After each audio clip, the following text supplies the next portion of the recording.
Muy bien, ya estamos en el segundo bloque de observadores. Como les adelantábamos, está aquí con nosotros César Gómez. César es bombero, estuvo participando, le tocó, justamente estaba de guardia el 18 de julio de 1994 cuando ocurrió el atentado a la AMIA. De eso vamos a hablar con él. ¿Qué tal? Bienvenido. Buenas noches, Buenas Sabina. Buenas noches. noches a toda la audiencia.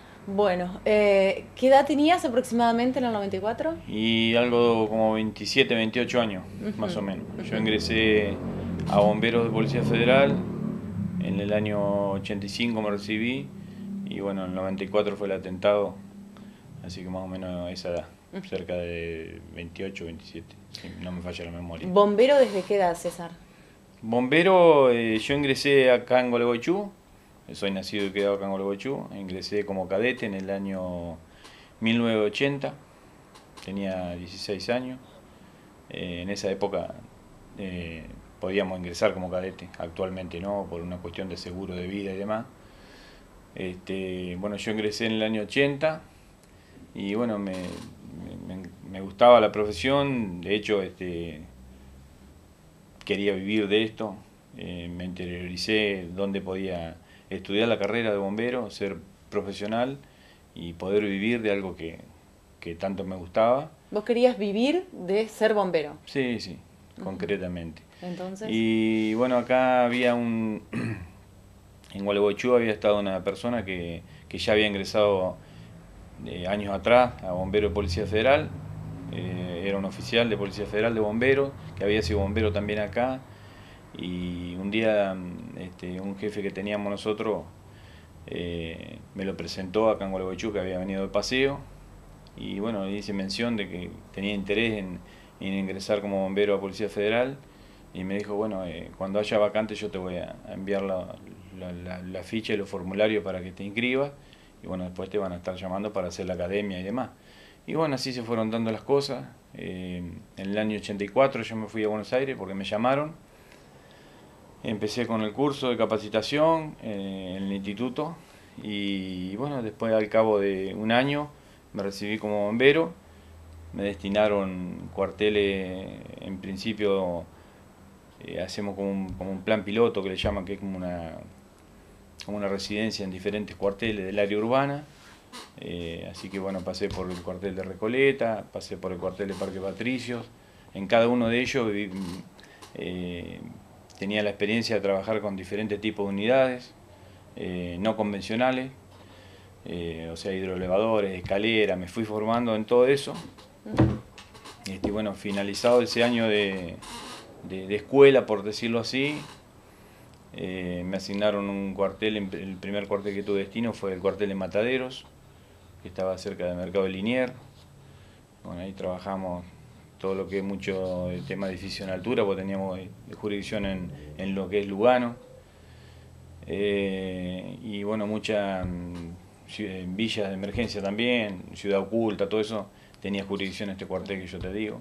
ahora, toda esta preparación que estás nombrando, todo este currículum, todo lo que habías hecho antes del 94, ¿sirvió en algo? ¿En ese momento pudiste aplicar algo de todo eso o fue todo Más que terriblemente nuevo e impactante? ¿Qué pasó ahí en ese momento? en relación al atentado terrorista. Sí. Y a nosotros, o sea, a mí, de hecho a nosotros, los bomberos, allá nos sorprende el año 92 que fue el primer atentado terrorista, por decirlo, de magnitud, que fue la Embajada de Israel, Ujú. aquel 17 de marzo del 92, a las 14:25. En el caso particular mío, yo estaba de franco de servicio. En esa época no había telefonía celular ni nada de eso, sino que la forma de convocarnos era o por un teléfono fijo o un telegrama entre comisarías, digamos, de jurisdicción donde yo vivía. Yo viví volví a mi casa de hacer un trabajo que tenía extra, unas horas extra en un lugar, y bueno, ahí me encontré con un telegrama del departamento del cuartel central que me hiciera presente por razones de servicio. Bueno, no, yo me había enterado de que había una explosión en el centro de magnitud y bueno, no se sabía la cantidad de personas, de víctimas que había y demás. Bueno, así que bueno, me cambié, me fui al cuartel y ahí ya automáticamente nos desplazaron una dotación a trabajar. En el caso particular mío me tocó trabajar en el atentado a la embajada, frente a la embajada donde había una iglesia y un jardín de infantes.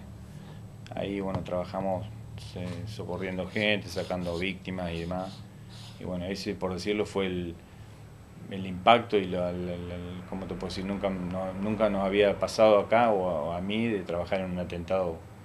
Y bueno, después ¿Estaban con esa preparados experiencia... en la carrera? Pues siempre uno que, bueno, un médico cuando estudia medicina hace prácticas, ¿no?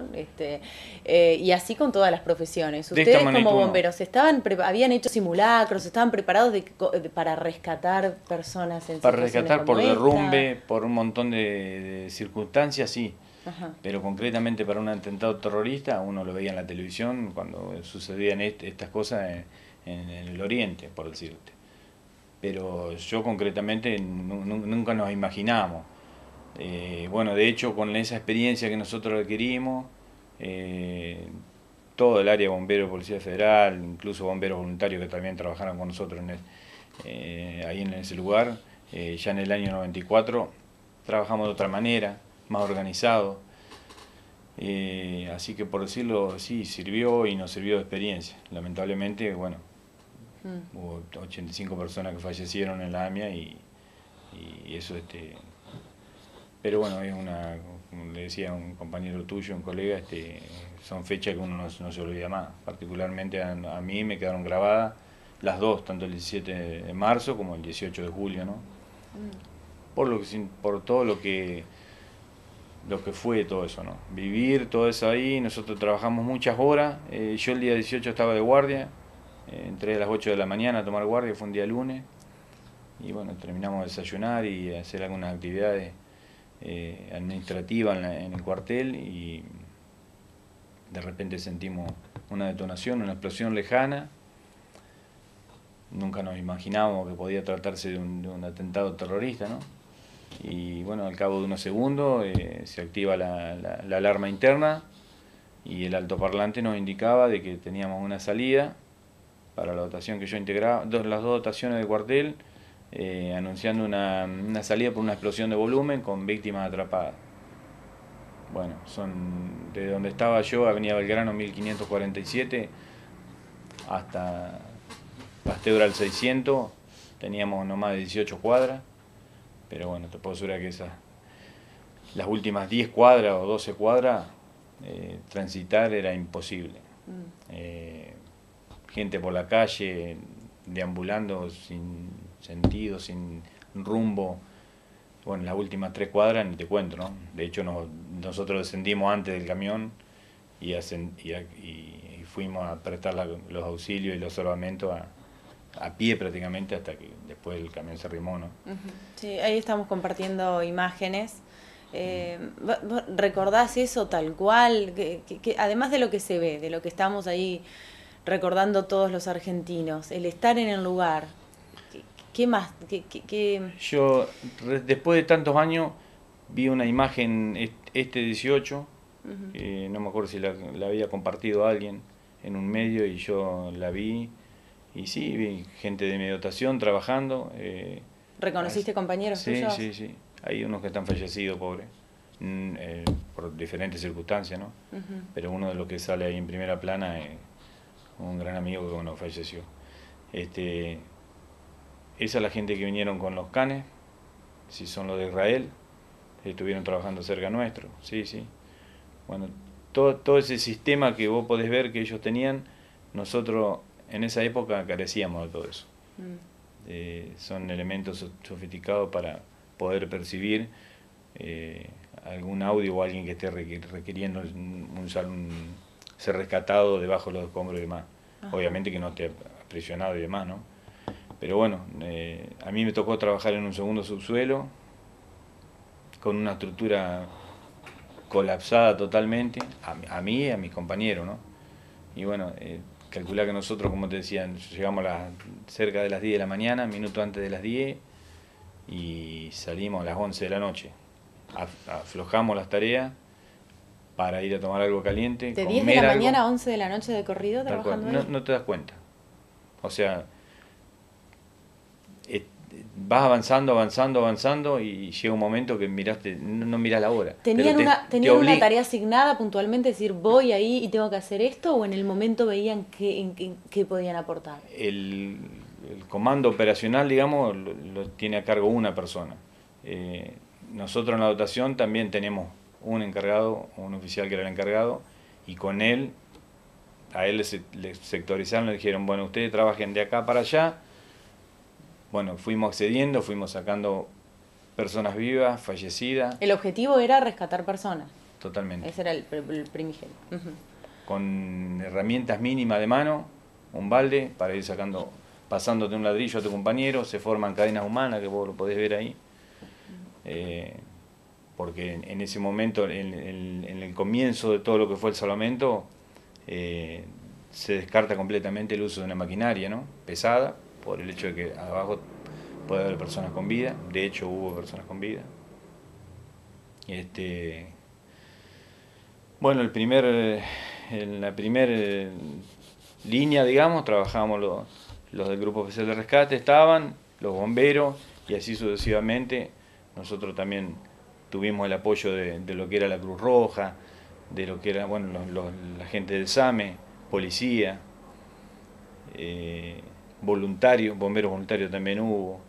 Pero bueno, vos acá la imagen son de la parte exterior, si mal no, pero también había mucha gente de nosotros, estábamos trabajando, ya habíamos ingresado y estábamos adentro en muchos sectores, y bueno, con los años, ¿no?, y la experiencia que te han dado los años, ¿crees que se cometieron errores en lo que es el salvamento rescate? Sí, ¿no? ¿Se trabajó bien? Totalmente, totalmente. Priorizamos nosotros la vida de la gente. Yo, por decirte, estuve en un momento, en uno de los momentos que avanzábamos, porque sabíamos que había una persona que estaba pidiendo auxilio en una parte del segundo subsuelo. Yo de repente sentí que estaba arrodillado sobre algo no muy firme y estaba parado arriba de un tórax, o sea, arrodillado arriba de un tórax de una persona. Bueno, ya es ese cuerpo. Nosotros, yo con mi compañero éramos dos en ese momento ahí, hicimos una seña para que alguien que estaba atrás, que ya estaba previamente acordado, ¿no?, le hacíamos seña que ahí había una persona fallecida. Entonces, le saqué un poco de escombro, veo el tórax, y los signos vitales no los tenía, y seguimos avanzando hacia donde teníamos la persona que estaba con vida. Pero ¿De cuántos rescates con vida participaste, recordás? Y el momento, también hay algo que uno trata de hacer en todos estos años, porque somos bomberos, pero también somos seres humanos. Claro. Entonces, en algún momento uno trata de decir, bueno, me quiero olvidar de tal o cual cosa. Concretamente el número no recuerdo. Por ahí me puedo recordar de alguno que fue especial o que nos tocó más trabajo que otro sacarlo, o arriesgar mucho más uno de lo que, porque si bien para uno, cuando uno tiene una estructura colapsada, tiene que hacer un apuntalamiento básico para ir accediendo y no convertirse uno en víctima. Claro. En ese momento obviamos tantas cosas de esas, estábamos tan lejos de la calle o del piso para poder pedir lo básico para hacer un apuntalamiento, no lo teníamos en ese momento. Entonces fuimos accediendo hasta llegar a la persona que teníamos que rescatar, olvidándonos nosotros de su propia seguridad. De nuestra seguridad. Claro. O sea, en frío uno puede decir, sí, yo para sacar a una persona de allá voy a hacer un apuntalamiento básico porque si veo que la estructura, pero cuando un derrumbe de este tipo, de esta magnitud, y sabiendo que tenía 80, 90 personas dentro, 100, es otro lo que nos pasa a los bomberos. No a mí, sino a todos. Esto te lo puedo asegurar que todos avanzamos de la misma manera en estos casos. Cuando te dicen AMIA, lo primero que se te viene a la memoria, ¿qué es? ¿Y qué es? Todo lo que dejamos ahí. Dejamos mucho en AMIA nosotros. O sea, los bomberos, los rescatistas, y por poco no la vida también. De hecho, Yo le mostraba a mi hija ayer, antes de ayer, que estábamos mirando cuando cae la pared, fue el día 18. Y yo había salido en ese momento afuera. Y bueno, el destino no quiso que quede nadie abajo, pero esas cosas son las que yo te digo que nos podía haber sucedido. Pues nosotros estuvimos trabajando en estructuras completamente colapsadas, con vigas o mampostería a punto de desprenderse, y bueno, nosotros tenemos elementos de protección, el casco, pero ante una... Después también cosa que uno no... algo que uno no olvida, qué sé yo, la noche. Ahí las imágenes son durante el día, pero la noche también era muy especial. Hacía mucho frío, muchos de nosotros estábamos mojados. Cuando alguno de mis compañeros oía una señal o tenía una señal de alguien que necesitaba ser rescatado,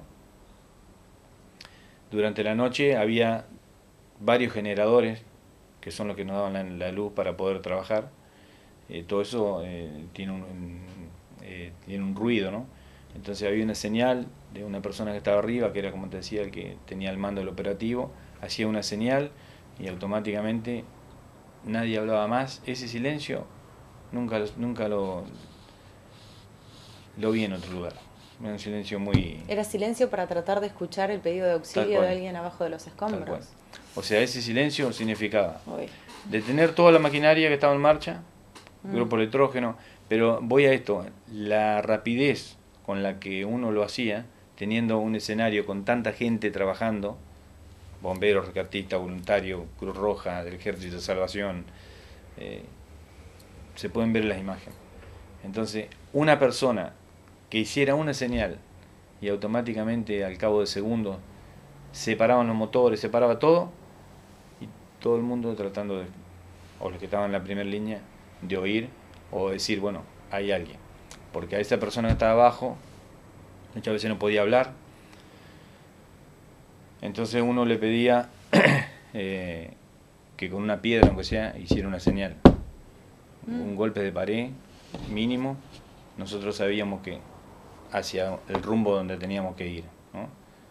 Sacar ladrillo por ladrillo, escombro por escombro, pero ir accediendo hasta llegar a la persona que estaba pidiendo el salvamento, el rescate. ¿Y qué se siente salvar una vida? Una satisfacción enorme. Una vida de todo tipo, o sea, desde un perro que me ha tocado, o nos ha tocado a muchos, obviamente una persona también. Una enorme satisfacción. Lo he vivido, gracias a Dios, afortunadamente en varias ocasiones. La primera que te puedo decir fue acá en Gualeguaychú, cuando cayó el micro en el puente Gualeyán sobre la ruta 14.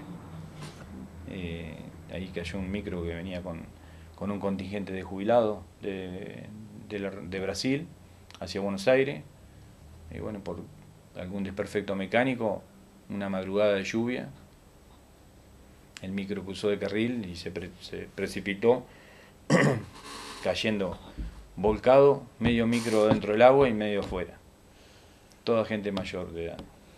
Bueno, yo era muy joven, tenía 17 años, más de eso no, 16, 17 años.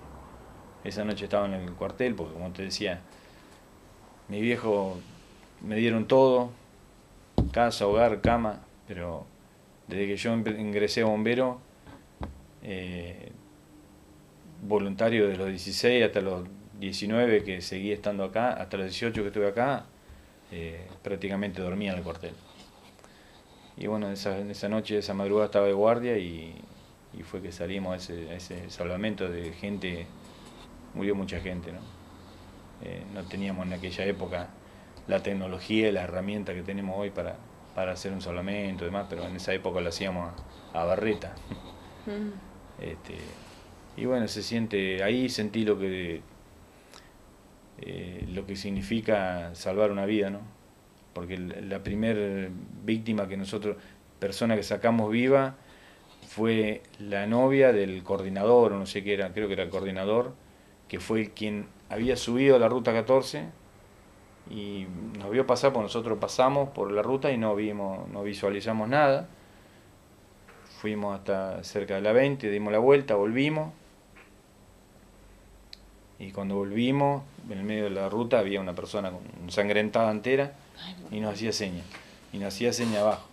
Bueno, él nos agarró a un compañero mío y a mí, por favor, saquen a mi novia, saquen a mi novia. Bueno, liberamos, la primera persona que liberamos fue la novia de este hombre. Y bueno, nos agradeció tanto que después cuando uno vuelve al cuartel y recapacita lo que hizo, siente eso que te digo yo, de sentir una satisfacción enorme, ¿no? César, bueno, ha sido un placer recibirte acá, Observadores, además, bueno, tu relato nos fue emocionando, conmoviendo, por momentos nos erizábamos un poco, supongo que en su casa los espectadores también, así que, bueno, agradecerte por tu tarea, por ser bombero, por Muchas salvar gracias. vidas y, bueno, por venir esta noche acá a compartir tu historia. Muchas gracias, Sabina. César Gómez, bombero, ex bombero de la Policía Federal, que estaba de guardia precisamente el 18 de julio del 94, el día del atentado a la AMIA, compartiendo aquí con nosotros su testimonio. Hacemos una breve pausa y a la vuelta nos vemos para despedirnos.